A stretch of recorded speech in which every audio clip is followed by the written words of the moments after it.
जो मेनोपॉज की एज है दुनिया भर में वो 51 ईयर्स है। 51 ईयर पे तकरीबन सब ख़वातीन के साथ 51 से 54 भी हो सकती है, मेनोपॉज हो जाता है। अब लब हमारी अगर आप इर्द गिर्द अपनी खाला देखें, नानी देखें, फूफी देखें, तो वो तकरीबन 80-85 ईयर्स तो आम एज है, मतलब हमारा सर्वाइवल अब इतना है तकरीबन। तो आप देखिए कि 30 साल उसने गुजारने हैं आफ्टर मेनोपॉज। तो ये 1-2 साल की बात नहीं है, यानी रिप्रोडक्टिव लाइफ के 30 साल, और उसके बाद सब हार्मोन्स ख़त्म हो रहे हैं, आपकी उनकी डिक्लाइन से आपकी बॉडी में कई चेंजेस आ रहे हैं, ना सिर्फ फिजिकली बल्कि मेंटली भी।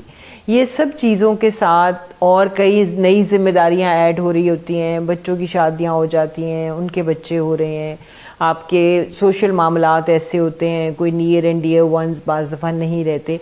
तो इमोशनल, फिज़िकल, मेंटल सारी अप्रोचेस को हमें सोचने की ज़रूरत है और हमें इस पे बात करने की ज़रूरत है। हम अक्सर इस पे कोई बात नहीं करते, हम ये सोचते हैं कि जी बुढ़ापा आ गया है, बस जी अब तो इनका कोई बस थोड़ा सा टाइम रह गया। वो थोड़ा सा टाइम नहीं होता, that is 30 years of life.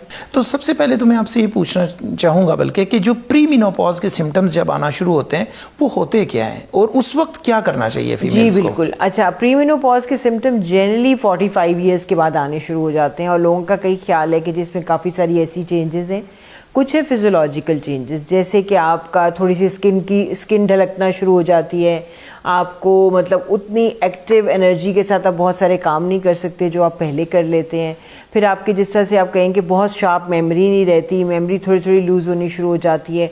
उसके अलावा आप जैसे अगर बहुत मतलब आप इजीली वेट गेन करना शुरू हो जाते हैं जो कि आप पहले नहीं कर रहे होते। अब आप खाते तो वही एक रोटी है लेकिन आपका वज़न 1 से 2 किलो की जगह बढ़ना शुरू हो जाता है, जो कि आप पहले खा रहे होते हैं तो वो आधा भी नहीं बढ़ रहा होता। उसके अलावा जैसे आपकी जिस तरह से अगर आप ये कहें कि बोन की हेल्थ आहिस्ता आहिस्ता ख़राब होनी शुरू होती है। 45 पे तो इतनी चेंज ये नहीं आती, ज़्यादा स्किन की रिंकलिंग, ज़्यादा मेंटल, और फिर एक फीलिंग कि यार मैं उतना यंग नहीं अब लगती, मैं उतना, कुछ लोगों को बहुत सेल्फ कॉन्शियसनेस हो जाती है कि मैं शायद अब उतनी अट्रैक्टिव नहीं हूँ जितना पहले थी, या उसके लिए मुझे और क्या करना चाहिए। इमोशनल मूड लायबिलिटीज़ बहुत होती हैं, डिप्रेशन होना शुरू हो जाते हैं, नेगेटिव थॉट्स बहुत लोगों को आनी शुरू हो जाती हैं, पॉजिटिविटी इन लाइफ ख़त्म हो जाती है। हर चीज़ से होता है कि पता नहीं इसके बाद वर्थलेसनेस की फीलिंग बहुत आती है। तो mental health in addition to physical health. और आप मोटे होते चले जाते हैं तो मोटे होने के साथ साथ अगर आप देखें तो आपके जोड़ ख़राब होने शुरू हो जाते हैं। जोड़ ख़राब होते हैं तो आप चलना कम कर देते हैं, चलना कम करते हैं तो आप और वेट गेन करते चले जाते हैं। तो अल्टीमेटली ये एक सर्कल ऐसा चलता है कि जिसको कहीं किसी भी स्टेज पे हमें आइडेंटिफाई करके और उसको समझने की जरूरत है। इसमें फीमेल्स की आसानी के लिए मेंस्ट्रुअल साइकिल की इरेगुलरिटी की भी जरूर बात कीजिएगा। बिल्कुल ठीक है।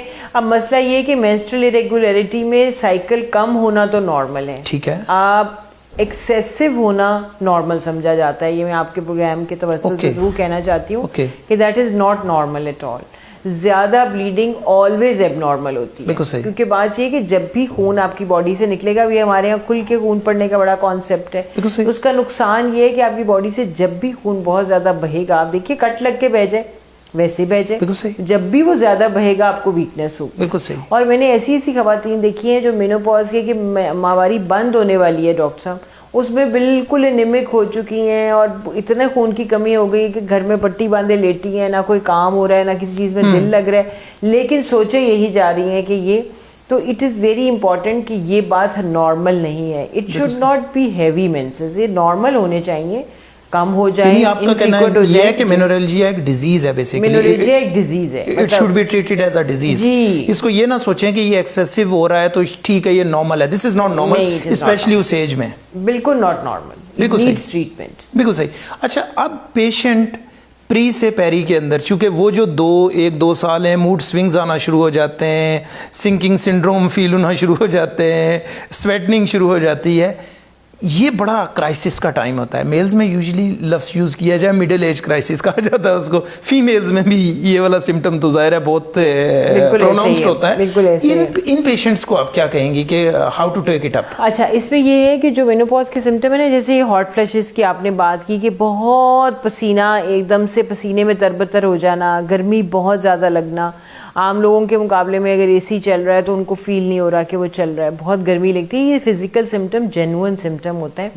इसके लिए ना बहुत अच्छी मेडिसिन अवेलेबल है। ओके जी ठीक है। मतलब इसको ना बर्दाश्त करने की कोई ज़रूरत नहीं है। मैं हमेशा बहुत लोगों को कहती हूँ कि हम हार्मोन रिप्लेसमेंट थेरेपी जब नई नई आई थी, इस पे बड़ी मतलब वो एज जो नई चीज़ आती है, पहले ये था कि राइट एवरीबडी है, फिर आया कि जी पता नहीं इसमें तो कितने कैंसर्स हो गए तो इसको तो बिल्कुल इस्तेमाल नहीं करना चाहिए। लेकिन उसके बाद फिर दोबारा रिसर्चेज इस पे आई और ये बिल्कुल सजेस्ट किया गया है कि जितनी अर्ली इसको शुरू करेंगे, जैसे आप 50 के बाद फ़ौरन शुरू कर दें तो इसके नुकसानात कम हैं। नहीं कोई एडवांसमेंट आई थी एचआरटीज में या उन्हीं की बात कर रही हैं जो पहले थी, जिनके साथ मोर्टेलिटी रिपोर्ट हुई थी, आप उन्हीं की बात कर रही हैं? उसी स्टडी को रीस्टडी किए गए थे क्योंकि जब वो बंद कर दी गई थी तो ये ख्याल था कि शायद बहुत कैंसर का इंसिडेंस ज्यादा हो गया इसलिए बंद हो गया। ऐसा नहीं था, वो एज ब्रैकेट पूरा लिया गया था। उन्होंने 50 इसकी वजह से तो कई फार्मास्यूटिकल्स बैंकरप्ट हो गई थी। तो लेकिन आप ये देखिए कि 50 साल की खातून के लिए एक एचआरटी का और इफेक्ट होगा, 70 इयर्स के लिए और होगा, 80 इयर्स के लिए और होगा, क्योंकि उस वक्त तो उसको अपने दिल के मसाइल काफी कुछ विद एज, ठीक है, आप ये देखिए ना बहुत कुछ ऐड हो जाता है। सिर्फ ऐसे ही थोड़े होता है कि आपका सिर्फ वही मसला है। बिल्कुल प्री एग्जिस्टिंग डिजीजेस होती हैं आपकी। जो स्टडीज थी उनमें बहुत सारे फ्लॉज थे। ओके। अब ब्रेस्ट कैंसर का इंसिडेंस उन लोगों में ज्यादा था जिनकी एज भी ज्यादा थी, 70s प्लस, उनको 50 के साथ रिलेट तो नहीं कर सकते ना। बिल्कुल सही। फैमिली हिस्ट्री स्क्रीन नहीं की गई थी, बहुत कुछ इंपॉर्टेंट है। अब तो बहुत एडवांसमेंट्स है और जो लेटेस्ट एविडेंस है वो ये कहता है कि आपने हर खातून को जिसको हॉट फ्लैशेस हो रहे हैं या जिसको नीड है उसको एचआरटी जरूर देनी है। अच्छा, ये तो दोबारा दिस वेरी इंटरेस्टिंग। अच्छा, पेरीमीनोपॉज से हम जाते हैं पोस्ट मीनोपॉज की तरफ। अब जाहिर है मीनोपॉज हो गया, लाइफ पे क्या इम्पैक्ट आता है उसका? मैं सबसे पहली क्वेश्चन सबको ये बताना चाहती हूँ कि मेनोपॉज आपको जो ही होना, पॉजिटिविटी की आपको बहुत ज़रूरत होती है। इसके लिए घर वाले सपोर्ट दे सकते हैं आपको, फ्रेंड्स का सर्कल हो सकता है, पॉजिटिव लोगों में बैठना शुरू करें, क्योंकि उस वक्त आपको समो एहसास होता है कि जी मैं पहले ये हो जाता, ये नहीं हुआ, ये कैसे हुआ। तो मेरे से वो जो गुजरी हुई बातें हैं ना, वो तो वो लोग सोचते हैं जो कि गुजरे हुए बीते हुए पल में जीना चाहते हैं और वो बिल्कुल कभी कामयाब नहीं रहते। फेल्ड अप्रोच है, बिल्कुल फेल्ड अप्रोच है। जो भी अप्रोच है कि आपने पहली तो ये कि मेंटल पॉजिटिविटी के लिए आपको फ्रेंड्स का सर्कल, फैमिली का सर्कल, बच्चों का सर्कल, कोई ऐसा सर्कल देना है जो आपको हर वक्त पॉजिटिव रीइंफोर्समेंट्स देता रहे। दूसरी चीज़, जैसे मैंने आपको बताया, हॉट फ्लैशेस आपकी ज़िंदगी को बहुत तंग करते हैं। ज़ाहिर बॉडी एलिमेंट्स चीज़ें हैं, किसी को ब्लड प्रेशर हो गया है, किसी को शुगर हो गई है, तो वो वक्त के साथ चीज़ें बढ़ जाती हैं। उन चीज़ों के लिए दवाइयाँ बहुत एडिक्वेट मौजूद हैं। मैं मरीज़ को हमेशा समझाती हूँ कि देखें बीमारी बुरी है, दवाई नहीं। अगर आप शुगर के मरीज़, मतलब मैं अपनी घर में देखूँ लोगों को, मतलब 40-50 साल पे शुगर की दवाई शुरू हुई, 80 साल के हो गए हैं, शुगर की दवाई भी ले रहे हैं, ब्लड प्रेशर की दवाई भी ले रहे हैं और ठीक ठाक है। बिल्कुल सही। आपके घर में भी ऐसे लोग होंगे, मतलब 30 ईयर्स से दे आर टेकिंग डेली गोलियां। अगर आप पेरेंट्स को, लोगों को देखें तो 5-6 गोलियों का एक सेट बनाया होता है उन्होंने, ब्लड प्रेशर, क्वालिटी लाइफ गुजार रहे होते हैं, क्वालिटी लाइफ गुजार रहे हैं। अगर आपके ख्याल में वो शुगर और ब्लड प्रेशर की दवाई ना ले रहे होते तो इस वक्त तो फौत हो चुके होते। बिल्कुल ग्रेट। कोई हेमरेज हो गया होता, कोई फालिज हो गया होता, मतलब कोई टांग कट जाती, बाजू कट जाता। तो कहने के मतलब ये बहुत लोगों का जी दवाई लग जाएगी, एक हमारे यहाँ ये बड़ा मसला है। भाई दवाई है तो वो लगाने, बीमारी है तो उसी के लिए दवाई है। बिल्कुल सही। तो वो इधर उधर की चीज़ों में ये वक्त बहुत ज़ाया करते हैं। तो लोग, ख़वातीन को चाहिए कि वो अपनी मेडिसिन बहुत रेगुलरली खाएं।